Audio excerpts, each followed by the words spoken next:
猫は不思議な生き物だ。昼寝が大好き、すやすやとお目目キラキラ、夜の中静かに静かに歩いてく。おひげピンピンセンサーで小さな音も聞き逃さず、高い高いタンスの上、呼んでも呼んでも出てこない。どこにいるの？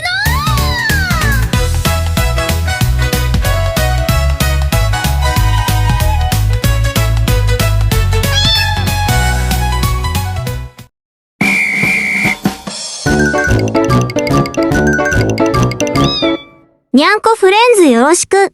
にゃん11話。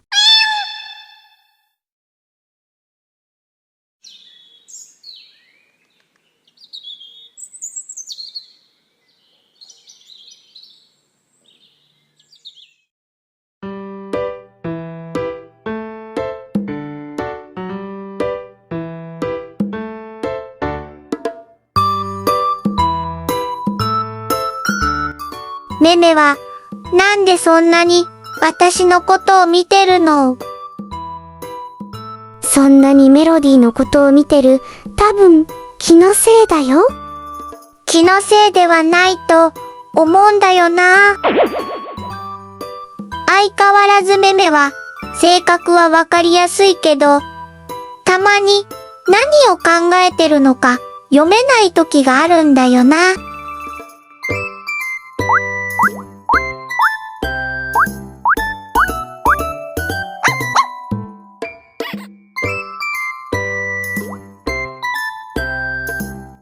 めめちゃんやメロディーちゃんと知り合ってから、私も楽しみが増えたし、毎日が充実してる気がしてるよ。めめちゃん、メロディーちゃんのことを気にしてるみたいだけど、どうかしたの？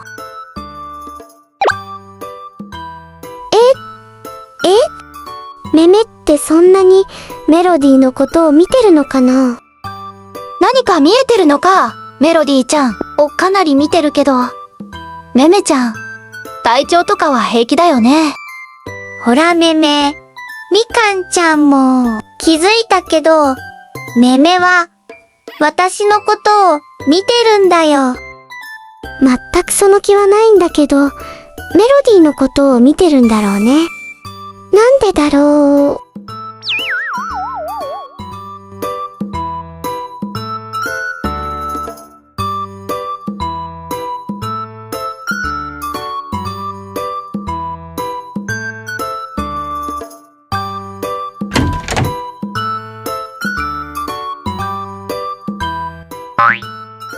あれ？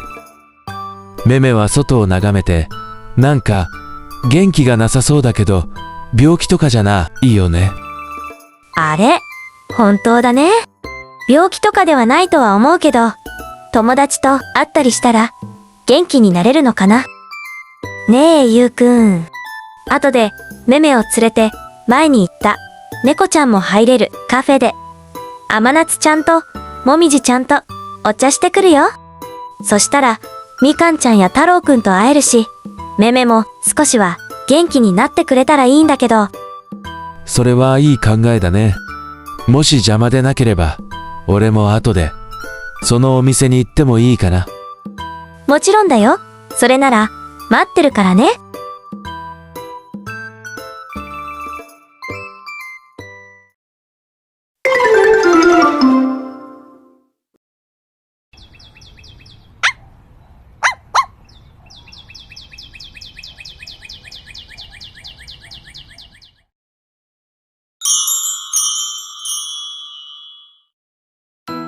ひーちゃん来たね。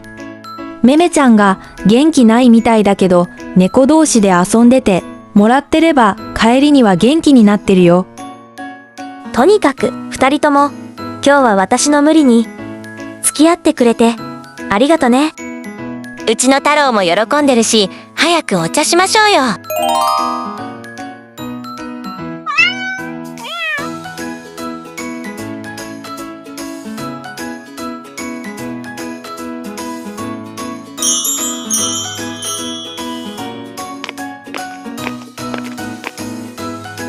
ゆうくん、ここだよ。ひーちゃん、お待たせ。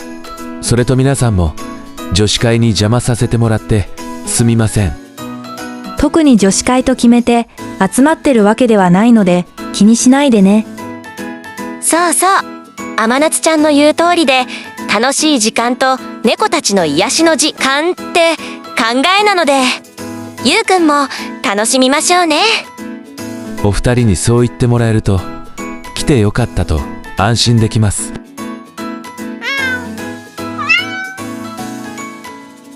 みんなで我が家の猫の不思議な出来事ってテーマで話をしてたんだよ。あ、そうだ。みかんが最近鏡を眺めて誰かに恋でもしてるかのようなうっとり顔で過ごしたりもしてるんだよ。なんかそれってすごく可愛い話だね。うちの太郎なんて鏡に映った自分を誰と思ったのか突っ込んで頭を打って転んでたよ。あ、そうだ。ひーちゃんには前に少し話したことがあるメメのことなんだけど、メメと初めて出会った時の話で、母が友達から猫をもらってきたんだよって嬉しそうに帰ってきたんだ。その猫はメスの子猫で、生後何日にも満たない、右も左もわからなそうな子猫で可愛かったよ。でも実はね、母は子猫を一匹だけではなくて、オスの子猫も同時にもらってきてたんだ。母から猫たちの名付けを頼まれていて、メスのメメ、オスのココと僕は名付けたんだ。それならめめちゃんは初めから一人ではなかったんだね。そうだね。なぜ2匹もらってきたのかは母から具体的には聞いてないですが、よほど可愛かったのでしょうね。子猫たちの性格は、メメが警戒心が強く、おとなしく、あまり自分から懐かない性格なのとは正反対で、ここは人懐こく活発で甘えたがりな性格でした。寝るときは必ずここは僕のベッドで一緒に寝て、メメはたまに来て一緒に寝るぐらいしか記憶になかったかな。その頃、酒癖の悪い父は頻繁に酒を飲んでは尿が出ないと叫んでいたのです。また出ないんだ。救急車を早く呼んでくれよ。そんないつも救急車を呼ぶたびに病院に行くまでもなく、すっきりした顔をして出たから平気だってなることは分かってるし、救急隊の人にも申し訳ないわ。お前たちは俺の痛みとかわからないだろう。何でもいいから早く救急車を呼べよ。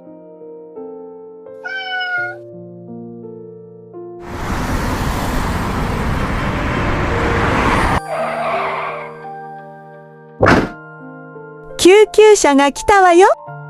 そんなことは分かってる。ちょっと行ってくる。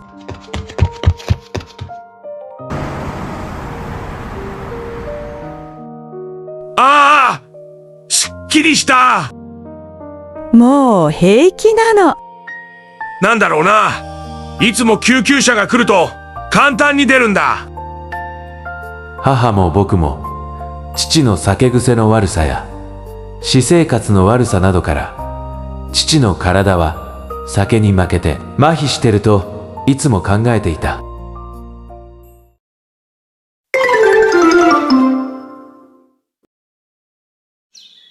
そんなある日、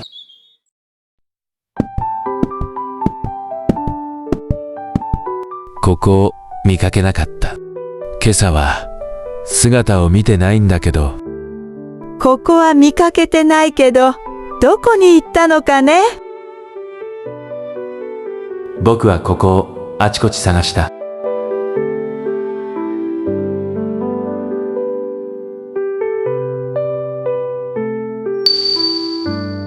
そして、やっとここを見つけることができた。場所はお風呂場に隣接させて足場を高く設置していた洗濯機の下で、ここは小さい体を震わせてその場に立ちすくんでいた。そしてこのことを母に伝え、ここを病院に連れて行ってもらった。その後、母が帰宅してきて、ここは膀胱炎で手遅れだったよ。僕はそのことを聞いて何も考えられなくなり、頭が真っ白になってしまった。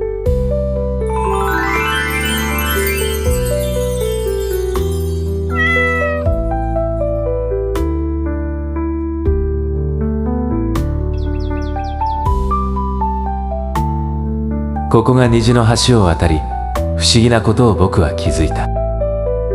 あれだけ酒を飲んでは騒ぎ、救急車を呼び、周りの人に迷惑をかけていた父が実際に膀胱炎だったのかは謎だが、一切言わなくなった。具体的に聞いたのは初めてだったけど、いろいろとあったんだね。なんだかごめんな。楽しむはずの時間なのにしんみりさせちゃって。ゆうくん、気にしないでよ。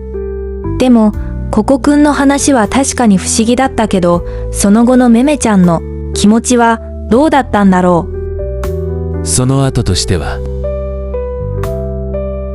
めめとここは性格は正反対ではあったけど仲は良かったし、ここの姿が見えないことにめめのそわそわ感を僕は感じてました。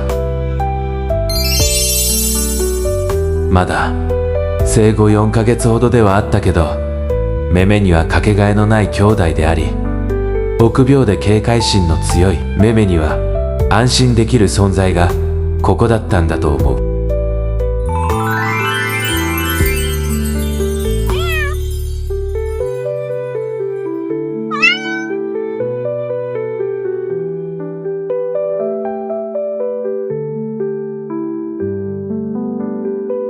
皆さんすみません。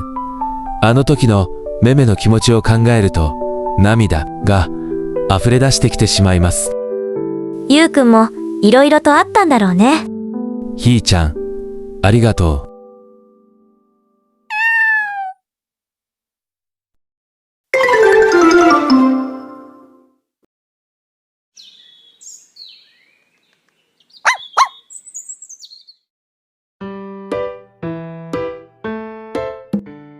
こんな話をゆうくんはしてたんだ。めめにはうっすらにしか記憶にないけど、考えてみたらすごく悲しかった気持ちを思い出したよ。それならめめはココくんのためにも長生きして、ココくんが大好きだったゆうくんといつまでも一緒にいないとね。それはめめも思ったよ。それとさ、もし願い事が叶うのなら、ココくんと一度でいいから話してみたいんだけど、メロディーどうかな？その願い事が叶うかはわからないけど、とにかく外の世界に出てみようか。お願い。願い事を叶えてあげてね。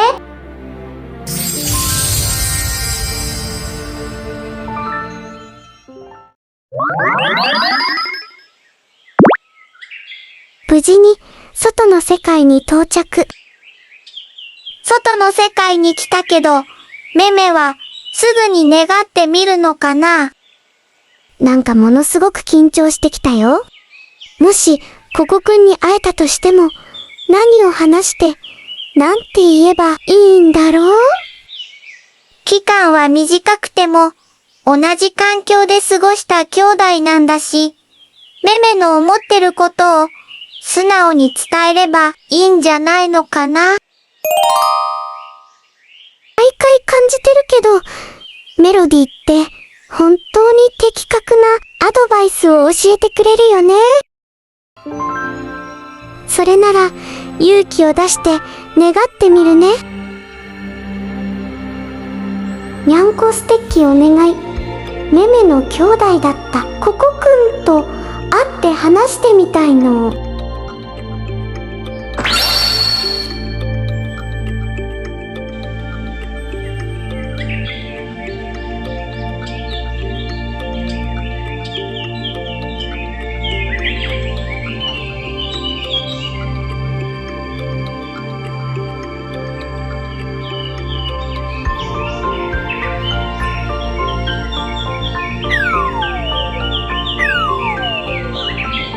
めめの兄弟だったココくんと会って話してみたいの。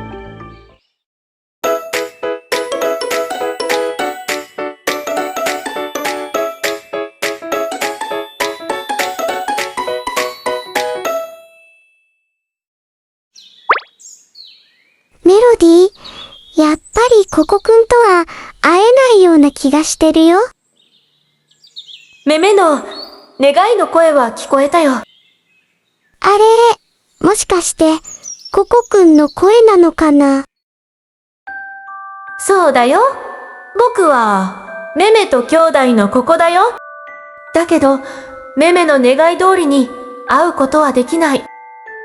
そっか。残念だな。もし、会えたら、ココくんに、今のめめを聞いてもらいたかったんだよ。そのことなら僕は、今のめめを知ってるから、平気だよ。そうなの。めめが、僕の大好きだったゆうくんと過ごすことになって、僕のためにもゆうくんとたくさん長生きしてほしいのと、たくさんの思い出を作ってほしくて、僕の願いで、今のメロディーがいるんだよ。そうだったの。それで最近メロディーに何か違和感を感じてたし、ついついメロディーを見ちゃってたんだ。めめは僕を感じてくれてたなんて嬉しいな。僕ももっとゆうくんやめめと最高の思い出を作りたかった。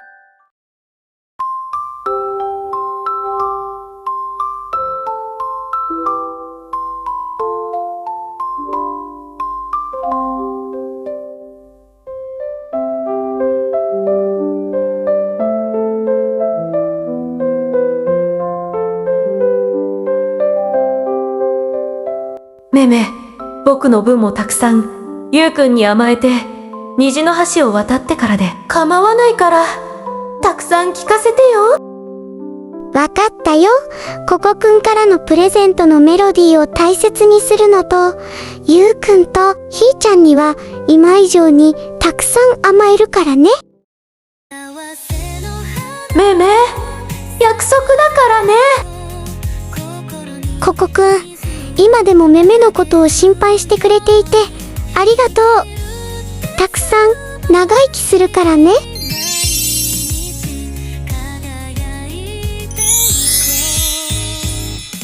メロディーを大切にするからね。それと、ココくんと話せてよかったよ。めめ、今でも兄弟だし、大好きだよ。メロディーの心に、いつも僕はいるからね。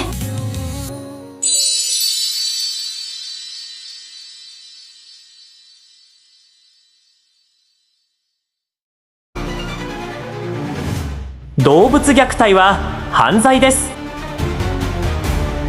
どんなに小さい生命であってもみんな必死に生きてます。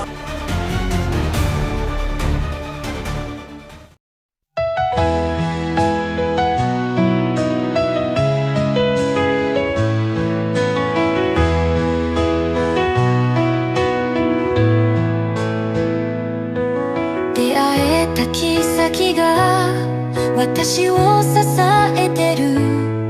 君が笑うたび強くなれる気がする。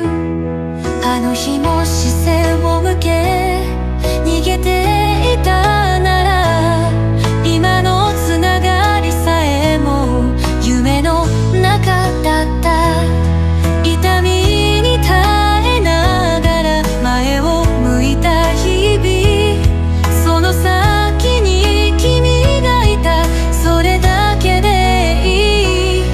くさんの支えが私を包んでる。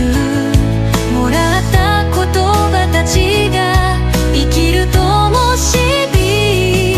君がいて本当によかった。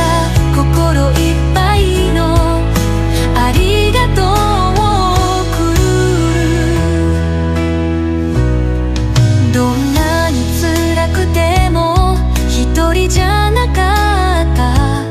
君の声が響いて私を守ってた。流れた涙さえ明日の力に変わると信じて歩き続けてた。過ごした時間たち